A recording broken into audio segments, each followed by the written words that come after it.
very much. Each time I watch this documentary, I always cry. I'm grateful today I did not cry. The last time, I think the branch manager of the African Climate Reality Project always had a tissue to give me. And she'll be like, Iwe, do you need a tissue?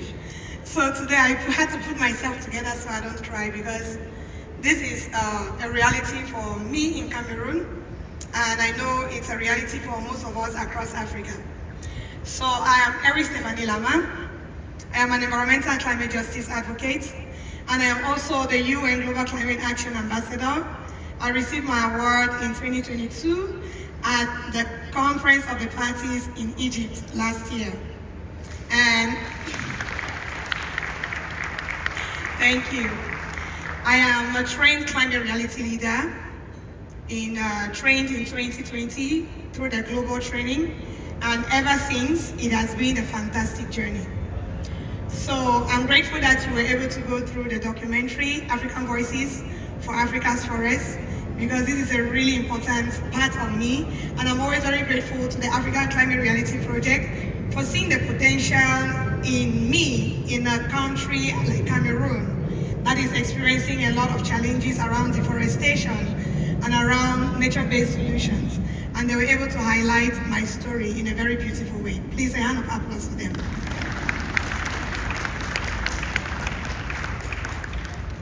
So I'm going to be taking you through a very brief presentation of the work I do in Cameroon and how I do it.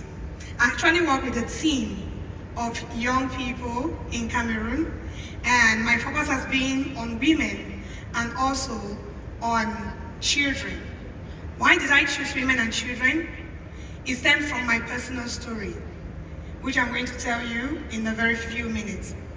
So after being trained as a climate reality leader in 2020, I received the Impact Grant from the African Climate Reality Project.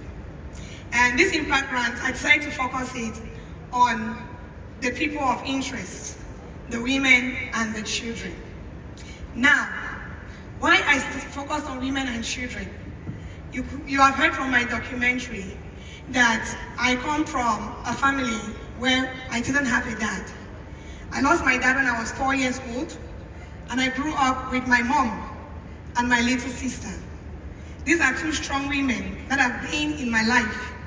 And as a young girl, I realized that my mom depended on earth, on nature, and on the soil for everything that she needed to ensure that we had a better life.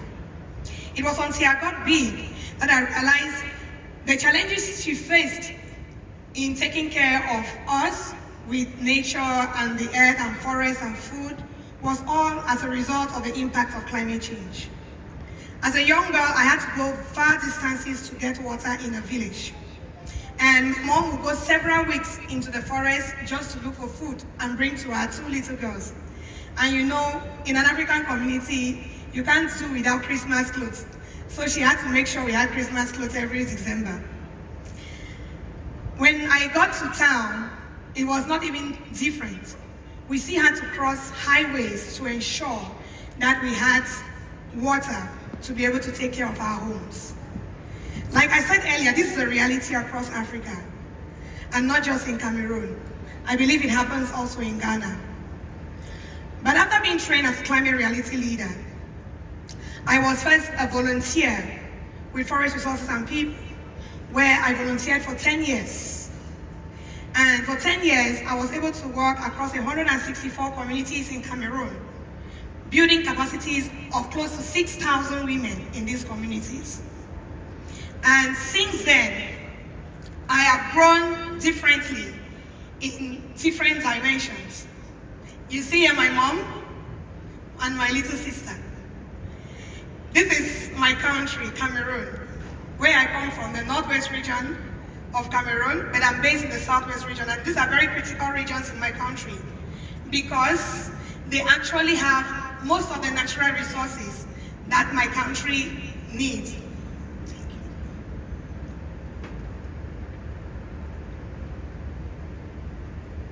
I hope I'm pressing right. Okay, thank you.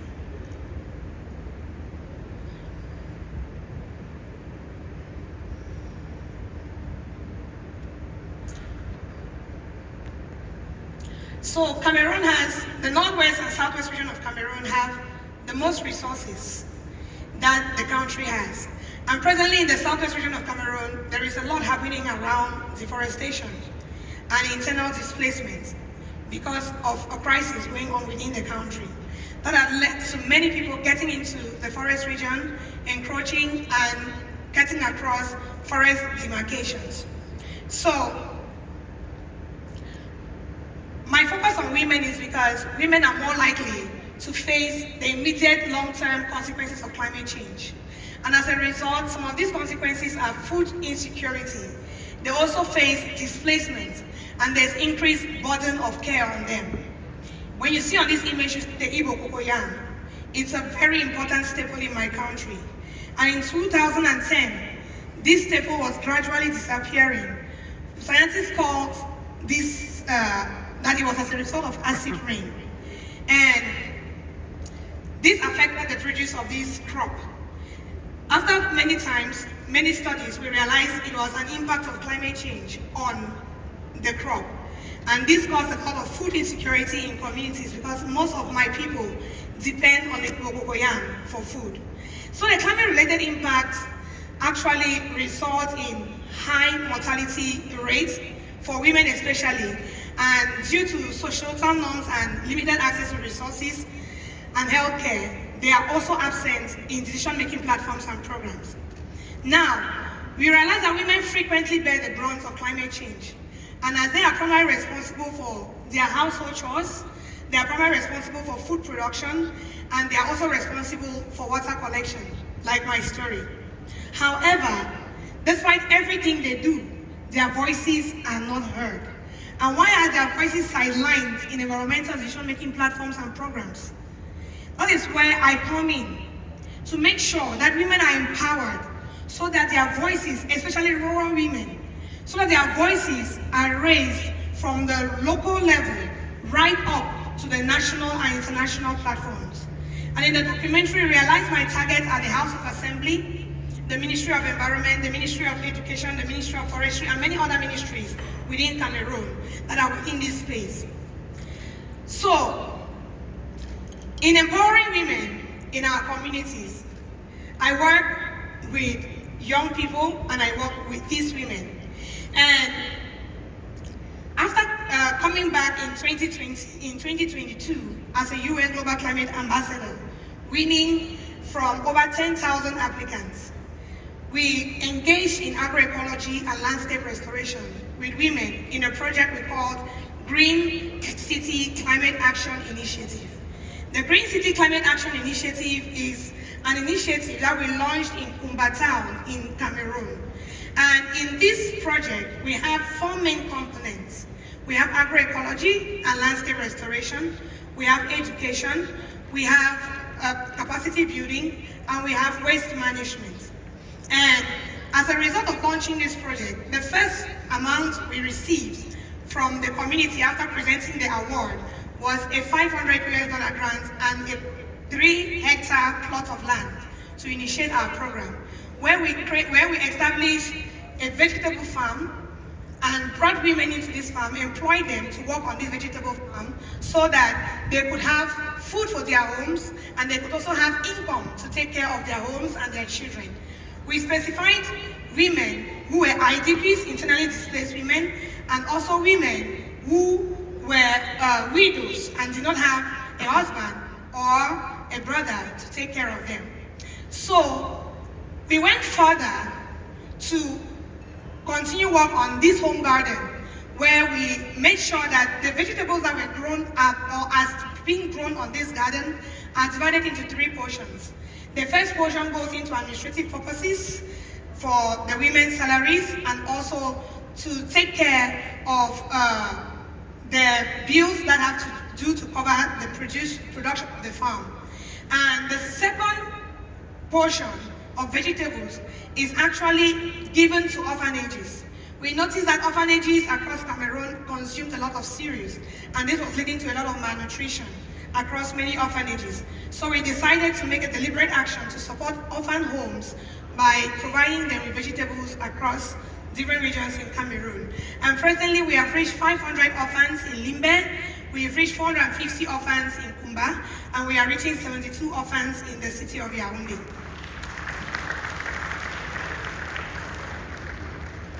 Now, we have the third portion of the vegetables from our 3-hectare plot of land. This portion of vegetables is actually given up to the organizations we are working with, and also the funds palace. Mind you, this 3-hectare plot of land was given to us by the paramount ruler of Kumba, His Royal Majesty Fon Ekoko Mukete IV, who actually gave us this after presentation of the UN Global Climate UN award that was presented to him, and he felt excited to know that Cameroon could represent Cameroon and come back with such a mighty award. So not only giving us a 3-hectare plot of land, he also gave us a 22-hectare plot of land where we are presently establishing large portions of different agricultural products on it to continue with community establishment and community development with a particular focus on women. So, as I'm working with the Green City project in Cameroon, we also are working with the community of Bimbia. And a few months ago, we received a $3,000 grant from the Mandela Washington Fellowship. Mind you, I'm also a Mandela Washington Fellow, and I studied in the School of Public Affairs in Denver, Colorado. And the funds that we received from the Mandela Washington Fellowship actually enabled us to do what we called a climate leadership workshop with 30 rural women in the municipality of Limbe 3, where these women their capacities were built on climate leadership for 2 days. And on the third day, we brought together stakeholders from all over the country to listen to what these women had to discuss and the proposals these women had to present. So as part of the work we continue doing is that we mobilize communities and engage them in different aspects of community development. And a critical tool we are using is art. We use football to mobilize communities to plant trees. We use modeling to mobilize communities to plant trees. And we also do radio sensitization and ensure that we use our media to make sure that the message goes out clearly. In the last World Environment Day session, we brought together 2 football teams, and they planted over 600 trees in 1 day across the streets of Limbe. This was an amazing achievement for us during that period. You see, the last photo down here was based on the impact grant we received from the African Climate Reality Project, which was $4,000. And from this grant, we're able to train women in the community of Bimbia on 3 main activities. The first activity was nursery establishment, where we established over 2,000, we planted over 2,000 trees in a nursery that was established by the women themselves. And we also trained the women on beekeeping, establishing beehives in the communities. And later on, built their capacities on home garden. That was the first home garden project we ever had, and we called it a pilot, which was very successful.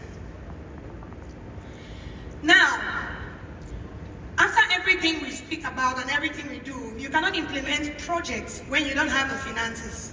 And that is why every day, for gender actions to be implemented in climate programs, or for climate decisions to include gender actions, we make sure that we advocate for climate finance, for climate adaptation, and we also make sure that youth voices are brought to decision-making platforms and tables, and rural women are effectively represented.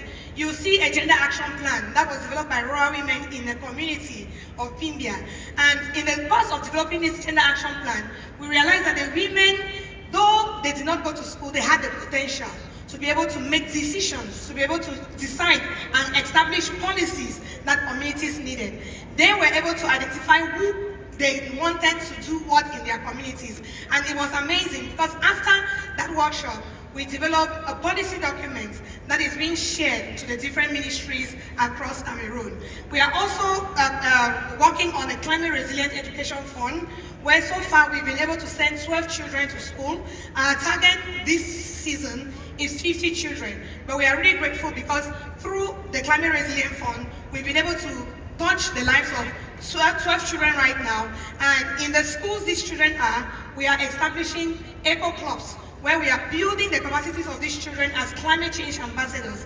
And over the last 3 years, we've been able to reach 2,000 children in these schools.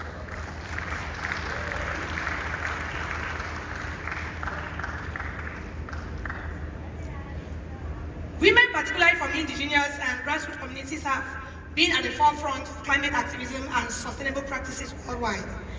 While developing the last policy documents for the community of Bimbia in Cameroon, we realized that the first manager of the community forest was a woman. But over the years, she was sidelined because policies and other decisions came up that kept them aside.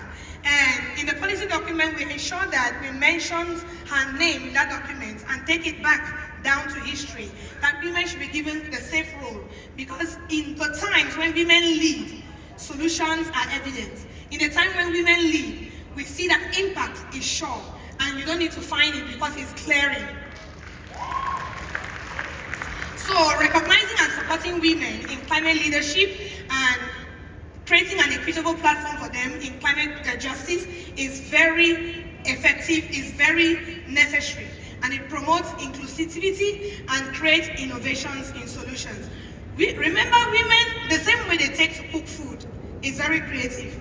Sometimes we don't know how they do it, but we see how sweet the food comes out. That's the same way they are able to develop policies, they are able to develop solutions, because they know the right ingredients and the right spices that can build a nation. So if women are given the chance, they will build our nation effectively.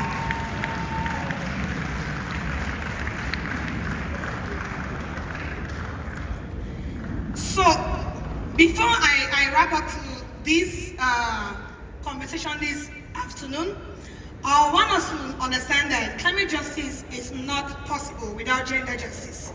And that is why we are very happy to announce that through the US Embassy in Cameroon, we have been able to receive a $25,000 US grant that is going to enable us to run 2 campaigns in the next few months. And these campaigns are the She Speaks Climate campaign, and we are replicating the African Climate Reality Project campaign called Sink Our Carbon campaign. And these campaigns will be running over the social media and in Cameroon in the next 6 months. We are very grateful because organizations like that are supporting work in rural communities and making the voices of women heard. Now this project is going to bring together women all over Cameroon to speak and express themselves as women leaders in the space of climate change, and also build the capacities of rural women in Cameroon to be able to express themselves in high-profile decision-making platforms and programs. One of the cries I have every day is, with the 164 communities I'm working with, I would want to one day see a woman from that community represented at the conference of the parties, talking about her own community by herself. By investing in women's education and healthcare, and by investing in economic opportunities and ensuring their meaningful participation in decision-making platforms and also in decision-making processes, we are creating a world where climate justice and gender justice go hand in hand. And that is why today I will end with a quote that my mentor, Izzy Dongues, gave me a few months ago. She said, if we don't have a seat for women at the decision-making table, then let's create space for them so they can bring their own seat to the decision-making table and join us in the conversations. Thank you.